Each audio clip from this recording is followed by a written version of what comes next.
Alright guys, so High on Life officially released yesterday, and today we're going to be talking about it. Should you try it out? Should you get it? Now, I want to start out by saying I am playing on the Series X, which is going to become a very important topic later, and I got this through Game Pass, did not pay $60 or $75 for the game. So I want to just put that out there right at the beginning and get that out right out the gate. But let's go ahead and break it down.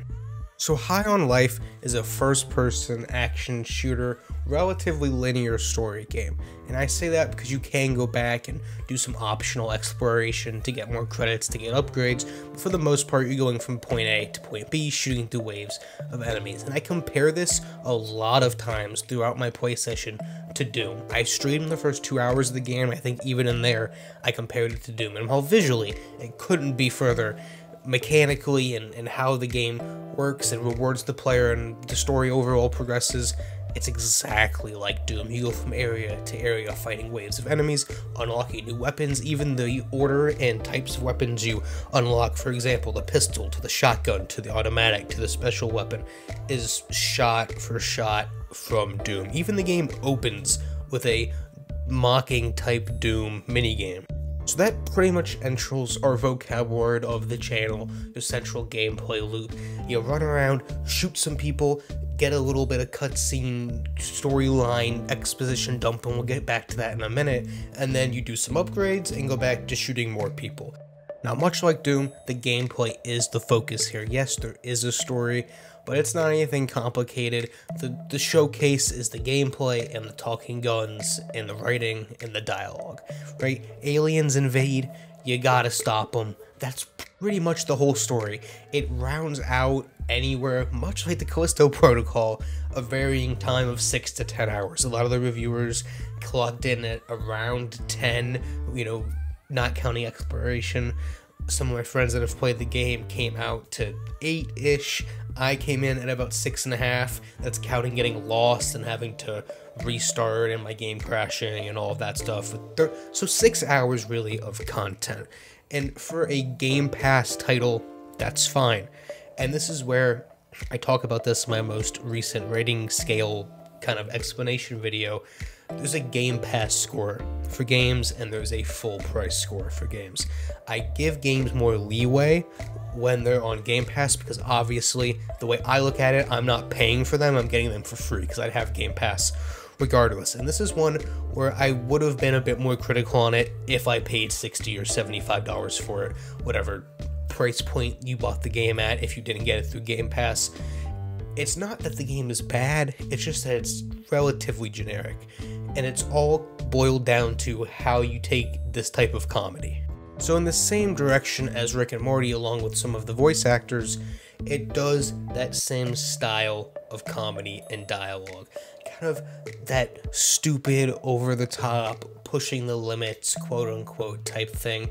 And for the most part, it's fine. Where I thought I would have a problem, much like in something like the Guardians of the Galaxy game, with them quipping back and forth and, just ranting on, going off of each other and bouncing back and forth. For the gun dialogue, it worked well. I thought it was going to get really annoying, and you can adjust how frequently they talk in the settings, which is nice. I had no problem with the default setting. I didn't feel they talked too much, and like with anything comedic, I'm on the lower spectrum of the percentage of things that I find funny, so as long as every 5th joke lands, I'm typically fine somewhere in that range. And with the gun dialogue, that's about how it felt. Now, with the actual dialogue when it came to story and characters, aside from the guns, this is where there was a problem. And really, you only have 2 characters aside from the guns.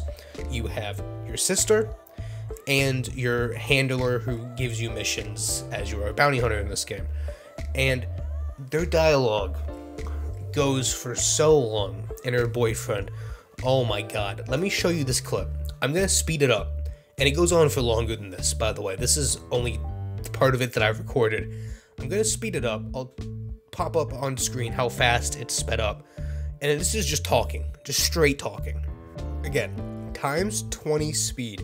And this isn't all of it. There's dialogue before this, and then the dialogue continues after this. It goes on and on and on.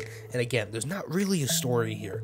You're just shooting aliens, trying to save the people from getting corrupted. Now, yeah, there's some world building, and it's kind of cool. They take the humans and they like sell them in vape shops and bongs to smoke them because they're like a drug, and they use creatures and aliens as drug, which that's cool. And they explain that in about 10 minutes, and that's pretty much all the story there is. The rest of it is just shooting aliens. So all of this crap about her boyfriend and her boyfriend leaving and them getting along and the guns, and I get it. I get what the point of it is. I understand. But it just feels like they're always rambling. But that's when you're not playing the game. When you're playing the game, it's fine for the most part. The gameplay is fun. The difficulty is actually difficult at some points. And all of the guns feel unique enough. Now, that's not to say they're not broken in any way and kind of unbalanced. The first gun you start with is definitely meant to be the best gun just because that's the kid from Rick and Morty, and it's probably their highest paid voice actor and has the most dialogue lines, so that's why in gameplay it performs the best, but that's a whole nother topic for another day. The gameplay is fun. It works. Now, is it fun enough that I would have paid $70 for it? Probably not. Again, I'm glad that this was on Game Pass. I'm glad that this was technically free to me. Now, the final thing I want to talk about, much like the comedy that's subjective to the person who's playing it, the performance of this game is going to be subjective to what console or platform you're playing this on. If you're on Series X or PlayStation, the problem here is going to be the performance, right? Anything other than PC, essentially, you're going to have a problem with the frame rate. And for the most part, aside from this boss battle, it was pretty consistent, but consistent at 30 FPS. This game definitely is not running at 60 FPS. You notice it a lot. And even times throughout boss battles, it'll drop below 30. Now, if you're somebody who doesn't like motion blur and typically turns it off, highly recommend keeping it on here. You notice it even more with the motion blur off. Of course, on PC, the game runs fine according to the PC that you have. But just for the console performance, and because it's on Game Pass, I feel like it could have come out a bit better. They could have tweaked some settings overall. As much as I love ray tracing, and while this game does have it, it doesn't need ray tracing and this high level textures and amount of detail when we're playing on last gen frame rates.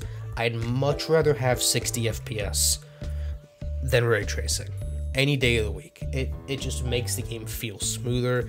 And again, this depends on the person, but for me, it's the very first thing I noticed. And so if that's going to bother you, if that's something that does bother you, I just want to put that out there. I mean, there you really see it in that transition there. Whenever he gets up, I'll replay it here for you. You can tell that that's 30 FPS. So in giving this game a score, I was looking at some of the other reviewers' scores, and they're typically all over the place, which is something that's interesting. You typically see a split between the reviewer and the players. Typically the reviewers will go super high and the actual players will go super low, or vice versa, much like on a movie. But here, everyone's just split. You either absolutely hate the comedy and the gameplay is relatively generic, so you hate it, or you like the comedy a lot and the gameplay is relatively generic, so you love it. I'm kind of in the middle. There's some really funny lines in here. They call out like IGN stuff, so that one got me laughing. They call it like the Rocket League and Fortnite and something else, Resident Evil 2. Like they have a bunch of meta stuff in there, so that was enjoyable. But again, then there's stuff where they just talk for way too long, and that's annoying. And like jokes just running on for too long, stuff like that. And again, just the gameplay overall just being relatively generic, along with the performance, kind of all bring this game down. But then when things get controversial is how much does the game being on Game Pass adjust for that score. And for me, it typically balances it out here. So all of those negatives with the fact that the game is free kind of balance each other out. And I can kind of just look at the gameplay and the story and how that's all built overall. So giving this game a final score, and again remembering that it's roughly around 6.5 to 10 hours, and there's really no replay value here, I would give this game a 7 out of 10. It was good. It was different enough to be above average, and because of that price range with all of those problems I mentioned, it keeps it above average and not falling down. Now, if you paid $60-$70 for this, I could definitely see this being a 5 or a 6, depending on how much you hate the comedy, but again, that's all subjective to the person playing it. So you guys let me know what you thought of this game down in the comments below, and I'll see you guys on the next one.